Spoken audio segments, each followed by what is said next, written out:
Hello বন্ধুরা, আসসালামু আলাইকুম। আজকে আমি আন্দাজ থাকতে ব্লগ স্টার্ট করছি। আপনারা আর একটা জিনিস দেখাইতাম করে দেখতে পারতাম, কিন্তু বর্ষা হয়েছে না, এখন সময় 5:20 হয়েছে। তো আমার হাজব্যান্ডের ছাত্তি দেওয়ার লাগি উঠেছি।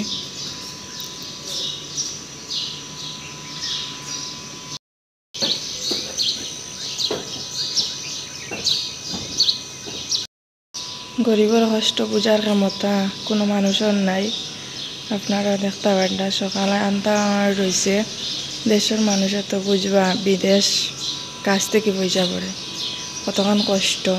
সন্ধ্যা 6টার সময় আইয়া সকাল 5টার সময় বাড়ান লাগে, 6টার সময় কোম্পানিতে গিয়ে আমানি লাগে। মানুষ দেখা যান না পরিমাণ রান্ধায়, তারপরেও দেশের মানুষের মন খুশি হয় না টাকা পয়সা না থাকলে, টাকা পয়সা দিতে না পারলে। তো চলো এখন আমি গিয়া কত সময় ঘুমাই, হাজব্যান্ড তো গেছেন গা তান কাজ। তোমার পাপ্পা কামকে চাইতা করে তুমি উঠি গেছন? ও মাই, পাপ্পা কামো যাইবার সময় হইলে তুমি ঘুম থেকে উঠে যাওনি কেনে বাবা? তোমার পাপ্পার লাগে মায়া করি আনি তে ঘুম থেকে উঠো কেনেতে? তো বন্ধুরা, আমরা মা ফুয়া কিন্তু আমার হাজব্যান্ড খাওয়া যাবার সময় প্রত্যেক দিন সকালে উঠি, আর পরে ঘুমাইতাম কইয়া ঘুম আর ধরে না। কিন্তু আপনারা কারা কারা এরকম হয় আমার কইও।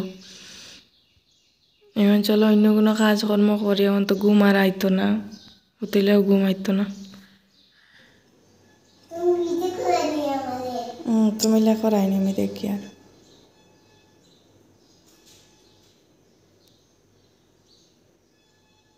তুমি সুন্দর করে লেখো, কলম তো ধরা হয়েছে না, সুন্দর করে কলম দাও। তো একদিকে আমার ছেলেরে ফোনাত বইছি, আর এদিকে চুলা মাঞ্জিয়া সাফ করছি। বাসন কয়টা নিয়ে বাথরুমে রাখছি, মাঞ্জিতাম এখন। তো চলো আমি বাসন ওগুন মাঞ্জি, আর এদিকে ছেলে লেখাপড়া করুক।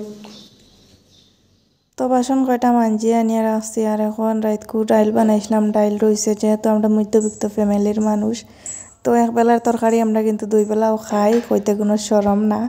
তো যাই হোক, এদিকে কিন্তু ডাইলগুলো আমি গরম করে আনি আর আমার ছেলেরে দিবার লাগেন। সকালবেলা ঘুম থেকে উঠিয়ে কিন্তু চা খাওয়া লাগে, আর আজকে আমি চা আর খরচ করলাম না, তরকারি গরম করে আমার ছেলেরে দিলে খাই লইব। আর ভিডিওর শুরুতেও আপনারা কিন্তু দেখতে পাচ্ছেন আমার স্বামী কত কষ্ট করিয়া রোজগার করিয়া নিয়ে আমরা খাওয়াইতরা, পরিবার চালাইতরা। তো আলহামদুলিল্লাহ, আল্লাহ তানে সুস্থ রাখছেন, ভালো রাখছেন, তান শরীরগতে উপরালায় আরাম রাখছেন। আর এদিকে কিন্তু ডাইলগুলা উতরাই গেছে। আর এখন সময় হইল সকাল 8টা, ছেলেরে বাদ দিয়ে কিন্তু বারিন্দা ঝাড়ু দিবার লাগিন বাড়ি আইছি। আর সত্যি কথা, প্রবাসীর মুখ দেখে কেউ কিন্তু দুঃখ বুঝেন না। প্রবাসীর ভিতরে কিন্তু অনেক দুঃখ কষ্ট থাকে। যেহেতু আমি একজন প্রবাসীর স্ত্রী, আমার স্বামী যেহেতু প্রবাসী, আর আমার স্বামীর লগে যেহেতু আমি প্রবাস আছি, ও কারণে কিন্তু দুঃখটা আরও বেশিরভাগ বুঝতে পারি। আগে যে সময় আমি আমার দেশও আসলাম আর আমার স্বামী আসলো প্রবাসও, এই সময় কিন্তু অত বেশি বুঝছি না। আর এখন যেহেতু লগে আছি 2 বছর থেকে, বেশ কিছু কিন্তু বুঝতে পারি। ও কারণে বেশ চেষ্টা করি যে আমার স্বামীর পাশে দাঁড়াইতাম, যদি পারি একটু সামান্য কিছু দিয়া, তাও কিন্তু পারি আর না। আর যদি পাওয়ার তলার মাটি এবং মাথার উপর ছাদ শক্ত রইতো, তাও কিন্তু টেনশন একটু কম থাকতো। যেহেতু পাওয়ার তলার মাটি শক্ত নাই, মাথার উপর ছাদ নাই, ও কারণে আমার হাজব্যান্ডের টেনশন একটু বেশি। সারা জীবন তো আর প্রবাস কাটানি যাইতো না, যেহেতু আমার একটা ছেলে আছে, তার ভবিষ্যৎ আছে, তার জীবন আছে। উপরওয়ালা যেহেতু তারে দিছেন, তারে কিন্তু আমরা মা বাবার দায়িত্ব যেটা আছে, এটা কিন্তু পুরা করা লাগবো। তারে পড়াশোনায় মানুষ বানানি লাগবো। তো যাই হোক, বেশ কয়েকটা কথা কই নিলাম, আপনার সাথে শেয়ার করে নিলাম। যদি আমার কথার মাঝে কোনো ভুল ত্রুটি হয়, তাইলে আপনারা ক্ষমার দৃষ্টিতে দেখবা। আর এদিকে কাপড় কয়টা বাঞ্চ করিয়া ব্যাগের মাঝে হারাইয়া রাখি। আর তো 3টা ব্যাগ রেডি হইয়া আসছে, আমরা অলরেডি বাড়ির যাওয়া কিন্তু আবু বাকি আছে। আজকে হইল কিবার, মঙ্গল, বুধবার, বৃহস্পতি, শুক্র, শনি, রবি। একটা তোরা জায়গা আছে আর 2টা ফুল। তো পাপস দোকান ধইয়া দিছি, আমি মিলিয়ে দিয়ে আই। স্কুবাক্কা রোদ আছে, কই যাব, রোদ দেয় না।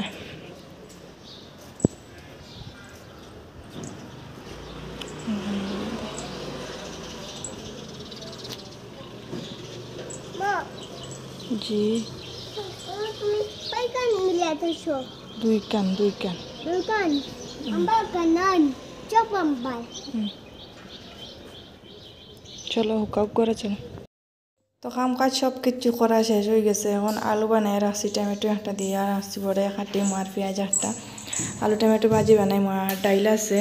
আমরা মার আর ফুয়ার মাদানকুর 12টার খানি হয়ে যাব, মানে মাদানকুর। আর এদিকে কাপড় নিয়ে রাখছি, বাথরুমও স্নান করতাম। আর রোদ কিন্তু আজকে বেশ ভালো উঠিছে, জানালা খুলিছি না, জানালা খুলে দেখি বেশ ভালো রোদ উঠিছে। তো আজকের ভিডিওটা যদি ভালো লাগে তাহলে লাইক কমেন্ট শেয়ার করিও। দেখা হইব আরও একটা নতুন ভিডিও। আজকের মতো আল্লাহ হাফেজ।